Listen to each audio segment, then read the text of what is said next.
Salut l'équipe, petit disclaimer avant que la vidéo ne commence. Ce n'est pas un vlog mais une vidéo de storytelling drôle avec aussi des conseils sérieux pour les futurs expatriés ou international students aux États-Unis. Du coup, je tenais à préciser que la vidéo n'est pas aussi bien rythmée que les précédents vlogs. Ne vous inquiétez pas, le prochain vlog à Joshua Tree arrive très vite sur ce bon visionnage, équipe. Faut se mettre là.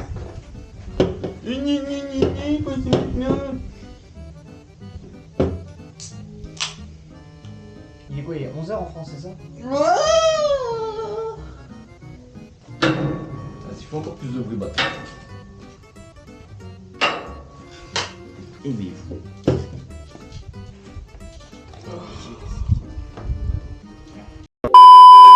Bon, comment ça va l'équipe? Ça va bien? On est quel jour les gars? On est le 29 août. C'est quand la dernière fois qu'on a tourné? Ça fait longtemps qu'on n'a pas fait de face. C'était le 8 ou le 10? Oui, c'était le Los Angeles, donc c'était le 11 si je me trompe pas. Peut-être de la merde. On s'est pris une amende d'ailleurs, 25 ou 30 $. Non, pas une amende. Zarma, ici, les péages, bah c'est pas comme en France. Alors, ce que je voulais dire, c'est que déjà cette vidéo, enfin, un vlog, c'est genre un best-of de tout ce qui s'est passé parce qu'on n'a pas pu record depuis 2 semaines et demie. Parce que beaucoup de choses. Déjà, veuillez accueillir the new player in the game. Vas-y, présente-toi là. Vous connaissez, c'est le boss. C'est le nouveau El Pueblo, il reprend le flambeau. Il va faire des vidéos cuisine sur la chaîne, il y aura une playlist. Parce que là, à côté de moi, il y a un mec qui sait pas cuisiner, là, donc il va falloir remonter le niveau. Parce que c'est Il y compliqué a quoi. personne à ta droite, mec. Du coup, comme Antoine disait, là, le vlog numéro 3, et c'est pas un moment où je regarde mes comptes, je vois mon 25 €. Mais MD qui se passe quoi? Enfin, de la société de location. Et ici, il y a un truc marrant avec les péages, c'est qu'en France, tu vois, les péages, bah, c'est un truc sur l'autoroute, tu t'arrêtes, tu payes, pareil, il y a un sou, tu passes. Je dis voilà. Ouais, voilà. Sauf qu'ici, bah, ça n'existe pas. C'est à la plaque. Ici, en fait, il y a des caméras. Quand tu passes devant la caméra, elle fait oh bah tiens, je prends ta plaque, hop là, je vais te débiter. Et le péage, ici, ça c'est pas cher, c'est genre entre 50 cents et 2 $. Voilà, max. Sauf que ces bâtards de location, ils te préviennent pas quand tu passes sur un péage. Surtout que le péage, tu le vois, c'est pas comme en France où il y a des gros panneaux, tu le vois à peine. Non. Genre là, on l'a pas vu du tout, on est même pas au courant. Et du coup, ils font bah si tu repayes pas pendant 2 semaines, bah on te facture des frais de dossier. Bah ça, les frais de dossier. Sauf que nous, on n'a aucun moyen, malheureusement, même avec la plaque, d'accéder en fait à l'historique des péages qui est sur une plateforme de l'État ou autre. On n'a pas accès à ça, parce qu'on n'a pas toutes les informations, on est baisé. Et on a dû payer nos petits 30 $ de péage. Un plaisir. Voilà. Ça fait plaisir. Commençons par le commencement. Une personne est arrivée avec son frère, il est venu avec son frère parce que bah là, on vit dans une caravane. Du coup, on vit dans une caravane et bah faut aller peut-être trouver un logement parce que la caravane c'est un Airbnb, tu connais, et on faut le rendre pour le 1er septembre, mais ça coûte une couille. Pour 2 personnes en plus. Hein. Ouais. On est serré. Adrien, comment dire, vous voyez Harry Potter le premier film, bah ça voilà. Il a moins de place. Il a moins de place. Moins de place qu'Harry Potter. Il a moins de Ouais, ça, place, oui. Harry Potter, oui.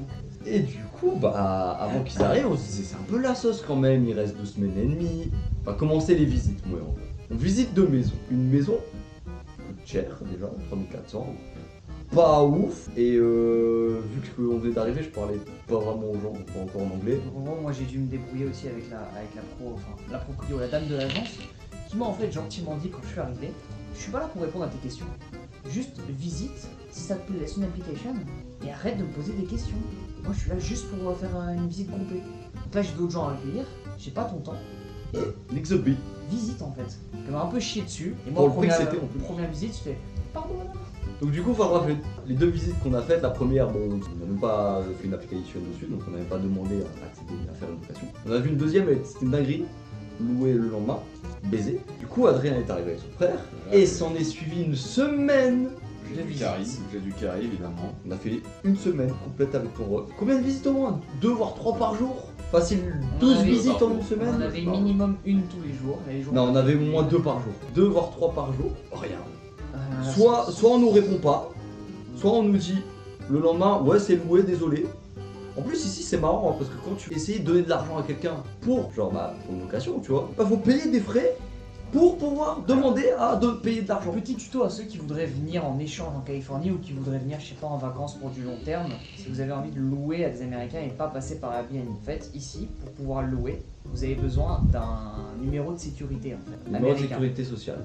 Et ce numéro de sécurité, tu ne peux pas l'obtenir avec un visa de voyageur classique ou visa étudiant. Si vous n'avez pas ça, en fait, on refuse vos applications. Une application, c'est juste un petit forme que tu remplis avec tes infos bancaires et tout. Bah, En fait, c'est même pas qu'ils te le refusent, en fait, c'est que tu peux pas le remplir parce que T'as pas les données. t'as pas de numéro de sécu. Et surtout ici, ils ont un truc qui s'appelle un credit score. Et en gros, c'est un truc qui calcule avec tous tes comptes bancaires si t'es apte ou non à rembourser, à rembourser des dettes ou à payer un loyer, etc. Mais nous, on n'est pas américain, donc on n'a pas de credit score. Et du coup, ils sont en mode ah, vous avez pas de crédit score, du coup, on peut pas savoir si vous êtes apte à rembourser. Du coup, nous, on a des lettres de la banque, genre en mode on a beaucoup de sous sur nos comptes. Oui, on s'en fout, c'est des banques françaises, c'est des euros, on s'en bat les couilles. T'es blindé, mais bon. donc petit conseil pour ceux qui viennent, soit renseignez-vous avant pour essayer d'obtenir une équivalence ou autre, mais le must du must, c'est essayer de choper un contact si vous en avez un aux États-Unis qui vit depuis assez longtemps, qui aurait un crédit score élevé, qui s'appelle le boss. Si vous n'avez pas Gaou, Si vous n'avez pas le boss avec vous, c'est compliqué. avec vous, c'est mort. Je sais pas comment vous faites les gars, parce que nous on s'est fait chier dessus. Donc, c'est Bah, pas, en fait, le- c'est pas impossible. On a des amis d'Epitech Ouais. qui ont réussi à trouver une jolie baraque à côté de San Diego. Disclaimer. Super. Si vous avez pas de tips comme ça, comme nous, en mode garant et tout, passez pas par avec agence, vous serez jamais pris. Voilà, donc eux sont Impossible. passés par des particuliers, et ce qui leur a permis en fait d'outrepasser le fait qu'ils n'avaient pas de credit score, c'est pas mal. Après, ils ont eu une chatte énorme. Oui, une grosse chatte. Et du coup, bah, on fait plein de visites. Et à un moment, on avait fait tellement de visites, c'était je crois le 3e jour où Adrien est arrivé. Et on fait, vas-y, on va pas se faire, personne nous répond, on nous prend des tosses. Venez, on va chercher des bières au Walmart et on se met bien à la caravane. Du coup, on prend la Mustang. Oh putain. on, prend J'ai la, pas envie d'en parler de ça. on prend la Mustang. Il y a eu un petit teasing dans l'épisode dernier, quand je l'ai teasé un peu au montage. Petite dose de sel avant de partir. Le bruit des freins, non. Oh, j'aime pas. Du coup, on va à Walmart, on prend des bières, on prend des Dr Pepper, on met dans le coffre. On prend même un jeu de bière pong. Ah ouais, on prend même un jeu de bière pong, c'est vrai. On ferme le coffre. Moi, je monte à l'arrière, Antoine conduit, Adrien se met à l'avant. Et à un moment, ici, il y a beaucoup de... Genre, l'autoroute, des fois, quand elle se coupe, ça fait des sortes de ronds comme ça, et après, tu Mais repars pas sur notre vraiment. voie. Et en gros, Antoine arrive vite, et je sais pas, il m'a un coup de frein, ou c'est peut-être avec l'inertie du virage. En Bah gros, moi, je me sens collé au siège, et je sens une sorte de claque. Mais genre, une sorte de claque. Mais genre, rien de ouf, quoi, tu vois. Genre, normal, la voiture a fait des bruits, quoi. On arrive, on sort de la voiture, il y a une clé, on appuie 2 fois sur la clé pour ouvrir le coffre. Pas un bruit mécanique, rien. C'est d'ouvrir le coffre, c'est bizarre. Antoine, je fais Antoine, t'as bien appuyé sur le bouton, gros. Il dit ouais. Puis 2 fois, il y a les lumières des phares qui s'allument, et peu de bruit. Le coffre il s'ouvre plus. Plus rien. Nada. Donc là, il s'en est passé genre les 3 ou 4 heures les plus chiantes de notre vie. En gros, on Oh, commence t'as à faire m'énerves. assez bizarre. Du coup, on trouve des boutons qu'on savait pas que ça permettait d'ouvrir le coffre. On trouve un bouton en dessous du coffre, on appuie dessus là, comme as. R. La voiture elle fait ça. Après, il y a un bouton en dessous du volant, on appuie dessus. Il y a rien. On commence à suer, du coup, Adrien il appelle son ref. Du coup, son ref arrive. En même temps, nous on va voir le proprio quand même du Airbnb. On va lui demander. C'est un ricain, il connaît peut-être, c'est une Mustang, c'est américain, hein. C'est de la merde. Du coup, il arrive, le proprio, Alexandre il arrive en même temps. Le proprio il dit ouais, c'est peut-être un problème électrique, je vais enlever la batterie un moment, après je vais la remettre, ça va réinitialiser le système, peut-être que c'est ça. On démonte la batterie, comment ça, il se met à faire nuit, on met la batterie, rien, le proprio il regarde, il dit désolé gars, je peux pas vous aider, Il et il se nous barre. a dit Ford, c'est de la grosse merde. Il a dit quoi Adrien exactement en Vous anglais êtes fait arnaquer. Found over, road dead. Pas On l'a trouvé mort sur le côté de la route.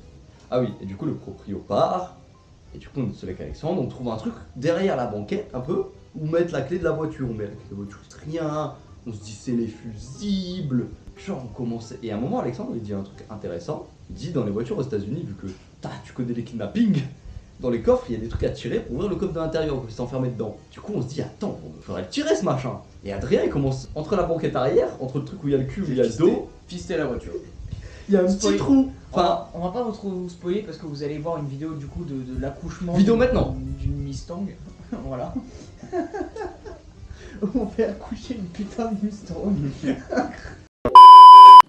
bah moi je suis au fond du coffre, hein. C'est juste que je trouve pas le truc. Putain, je dois avoir une dégaine les C'est refs. un pepper. Félicitations. Et du coup, d'abord on se dit on va essayer d'attraper des trucs. Et Adrien il fait quoi au lieu d'essayer d'aller tirer le machin? Il sort des Dr Pepper, des bières, bah faut survivre les refs. Ah ouais, les gars, on avait soif. C'est pas le plus important, quoi. Fallait qu'on sauve la marchandise. Hein. Et du coup, au bout d'un moment, on demande au proprio s'il n'y a pas des cintres. Et du coup, pour en fait le faire passer et tirer la petite, en fait, c'est une sorte de. Quand U comme ça. On va remettre une image maintenant. Ouais, une Comme image ça, maintenant. Ça ressemble à ça. Et en fait, tu peux le tirer comme ça, il y a une sorte de genre cintre pour l'attraper comme ça et tirer. Et il nous sort un truc encore mieux, une sorte des tiges en métal. Donc là, on commence. Et en fait, on tord le bout pour attraper le match. Adrien, il prend celle la plus dure, donc celle qui est. Parce qu'il y en avait une molle et une dure dans ce contexte. Hein. Adrien, il prend la dure. Oh non, je l'ai bloqué. Du coup, bah, une tige de perdu. Quelle soirée de merde, putain. Tout ça sur 4h, 4h30. Hein. Du coup, on prend la tige molle. Je me dis, ouais, le truc, je crois, il est là-bas et tout. On essaye pendant 1 heure, on l'attrape pas. Et on nique sa mère, on prend les canettes. On se pose et on fait, ouais, on verra demain. Le lendemain, on s'élève. On avait une visite à 10h. Et on disait, ouais, à Alexandre, à son frère, on sera peut-être pas là, soit on ira voir le loueur de caisse, on ne tire rien un souci, et on prie pour qu'il n'y ait pas de frais, soit on trouve une solution. Et surtout que pendant ces 4 heures pendant la nuit, on s'est dit, et si on tire la banquette, il accéder au bidule plus facilement. En fait, vu que c'est une Mustang décapotable, la banquette ne se rabaisse pas. Ils ne sont pas rabaissables en Oui. fait d'origine. Lorsqu'ils montent la Mustang et qu'ils C'est- clippent la banquette arrière, en fait, elle est clippée mais il n'y a rien autour. C'est genre au moment de la conception de la voiture, au moment de l'assemblage. Ouais, genre au tout début. Donc, ce qui fait que c'est un mécanisme, tu lèves, tu enfonces les crochets en métal, tu les resserres à la main et après t'as Même tout pas avec l'espace- une machine. T'as tout l'espace que tu veux et tu rajoutes en fait la capote, les portières, Ah, etc. voilà. Donc c'est Donc- un truc fait d'usine qui. N'est pas enlevable. Et du coup, bah, on a vu que c'était pas possible. Et du coup, voilà. Du coup, le lendemain, on se lève, moi et Antoine, et on commence à habituer avec la voiture. On comprend qu'on n'ira pas faire la visite. La visite qui est, d'après Adrien, était une dinguerie. Mais au final, on l'a pas eu parce qu'elle a été louée le lendemain. Attention, ça c'est pour l'histoire d'après encore. Hein. Il y a beaucoup d'histoires qui s'entremêlent. Et du coup, bah, ils partent faire la visite. Et nous, on essaye et on n'y arrive pas. Et Antoine, à un moment, a une idée. C'est d'aller chercher, je sais pas quoi. En fait, à côté du Airbnb, il y a des plantations de je sais pas quoi, des légumes. Et il y a des Mexicains là-bas qui travaillent. Et du coup, je me dis, ils ont des outils et tout. Du coup, je vais essayer d'aller leur parler et d'essayer de gratter genre une pince, un truc, histoire de pouvoir enlever les serres en métal. Bon, laissez la baguette.